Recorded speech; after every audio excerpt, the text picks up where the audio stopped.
Hey, we're going to continue on in our Father's Word today. This is Luke 8, verse 52. Now all wept and mourned for her, but he said, "Do not weep. She is not dead, but sleeping." And they ridiculed him, knowing that she was dead. But he put them all outside, took her by the hand, and called, saying, "Little girl, arise." Then her spirit returned, and she arose immediately. And he commanded that she be given something to eat. And her parents were astonished. But he charged them to tell no one what had happened. Now this is Luke chapter 9. Then he called his 12 disciples together and gave them power and authority over all demons, and to cure diseases. And he sent them to preach the kingdom of God and to heal the sick. And he said to them, "Take nothing for the journey, neither staffs, nor bag, bread, nor money. And do not have 2 tunics apiece. Whatever house you enter, stay there, and from there depart. And whoever will not receive you, when you go out of that city, shake off the very dust from your feet as a testimony against them." So they departed and went through the towns, preaching the gospel and healing everywhere. Now Herod the Tetrarch heard of all that was done by him, and he was perplexed, because it was said by some that John had risen from the dead, and by some that Elijah had appeared, and by others that one of the old prophets had risen again. And Herod said, "John I have beheaded, but who is this of whom I hear such things?" So he sought to see him. And the apostles, when they had returned, told him all that they had done. Then he took them and went aside privately into a deserted place belonging to the city called Bethsaida. And when the multitudes knew it, they followed him. And he received them and spoke to them about the kingdom of God, and healed those who had need of healing.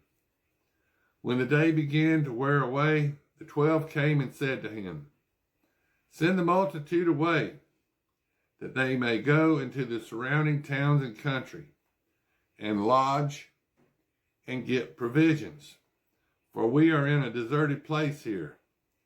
But he said to them, "You give them something to eat." And they said, "We have no more than 5 loaves and 2 fish, unless we go and buy food for these people."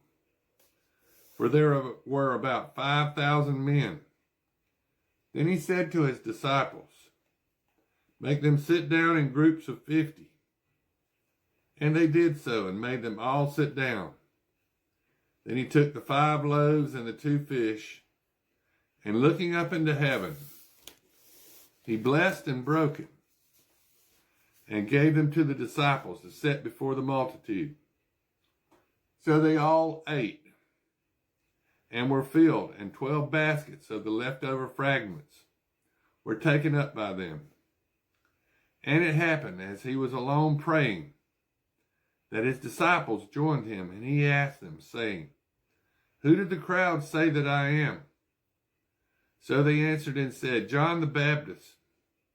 But some say Elijah, and others say that one of the old prophets has risen again." And he said to them, "But who do you say that I am?" And Peter answered and said, "The Christ of God."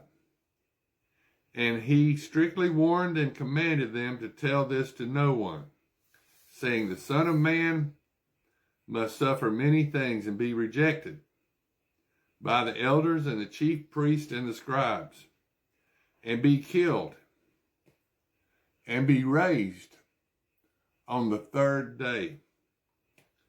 Christ died on the cross on a Wednesday. Thursday was Passover. Friday and Saturday, the highest day in Christianity, Passover Sabbath, Saturday, Jesus rose.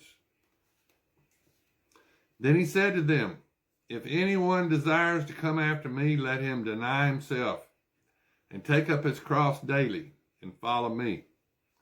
For whoever desires to save his life will lose it. But whoever loses his life for my sake will save it.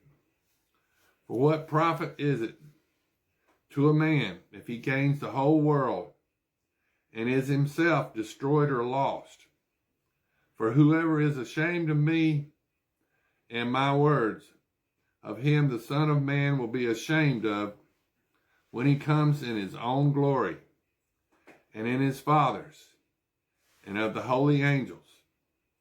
But I tell you truly, there are some standing here who shall not taste death till they see the kingdom of God. Now it came to pass, about 8 days after these sayings, that he took Peter, John, and James, and went up on the mountain to pray. And as he prayed, the appearance of his face was altered, and his robe became white and glistening.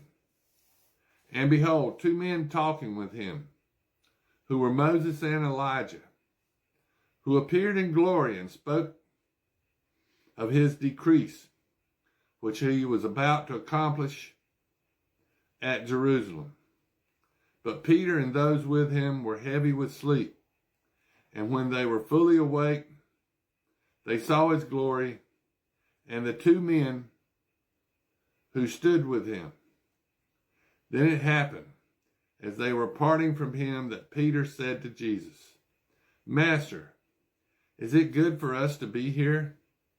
And let us make 3 tabernacles, one for you, one for Moses, and one for Elijah, not knowing what he said. While he was saying this, a cloud came and overshadowed them, and they were fearful as they entered the cloud. And a voice came out of the cloud saying, This is my beloved Son, hear him. When the voice had ceased, Jesus was found alone. But they kept quiet and told no one in those days any of the things they had seen. Now it happened on the next day, when they had come down from the mountain, that a great multitude met him. Suddenly a man from the multitude cried out, saying, Teacher, I implore you, look on my son, for he is an only child. And behold, a spirit seizes him, and he suddenly cries out. It convulses him so that he foams at the mouth, and it departs from him with great difficulty, bruising him. So I implored your disciples to cast it out, but they could not. Then Jesus answered and said, O faithless and perverse generation, how long shall I be with you and bear with you? Bring your son here. And as he was still coming, the demon threw him down and convulsed him. Then Jesus rebuked the unclean spirit, healed the child, and gave him back to his father. And they were all amazed at the majesty of God. But while everyone marveled at all things which Jesus did, he said to his disciples, Let these words sink down into your ears, for the Son of Man is about to be betrayed into the hands of men. But they did not understand this saying, and was hidden from them, so that they did not perceive it. And they were afraid to ask him about this saying. Then a dispute arose among them as which of them would be the greatest.